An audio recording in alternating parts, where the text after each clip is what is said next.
Ella van der Ploeg van de Stiense Reetrieders Club gaat alle weken te rijden. En hoor ik even de reden zonder om de holle leeg te maken. Maar hoewel er dicht bij Ljout wennet, gaat er altijd naar 10:30. De oude ijsbaan van Ljout voldoet hem net. Nou ja, de baan is hier nog beperkt. Zeker van rieders die wat sneller binnen. En dan te krijgen, maar dat is net zo volle just. En maar niet zo been op de baan.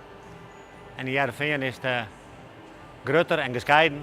Het binnen verhaal die directeur Johan van der Kooi van de ijshal volle vaker jet. Hij is dan ook blij dat er Joert Langomlet officieel begonnen wordt met de bouw van een nieuwe hal. Een hal die toon de eerste van de tijd voldocht en boppen dat volle meer om te biedt.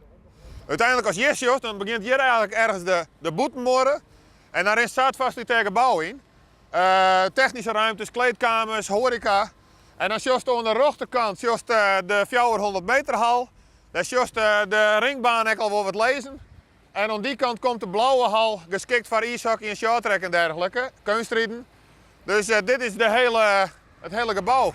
De nieuwe hal krijgt een 400 meter baan in steef van de 220 nou, op dat wordt de baan volle breder. De hal maakt kleerwijze in juni van Takkemier. Van der Kooi kan haast net wachtje. We zijn nu nog in de oude hal aan het reetriedmachine.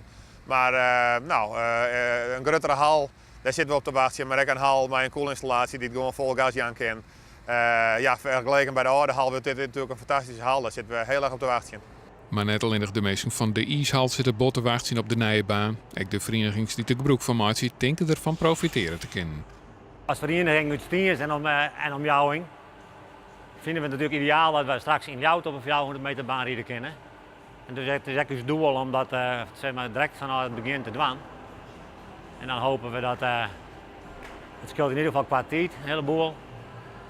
En bovendien hebben we dan een volle groter arsenaal om potentiële reetrieders.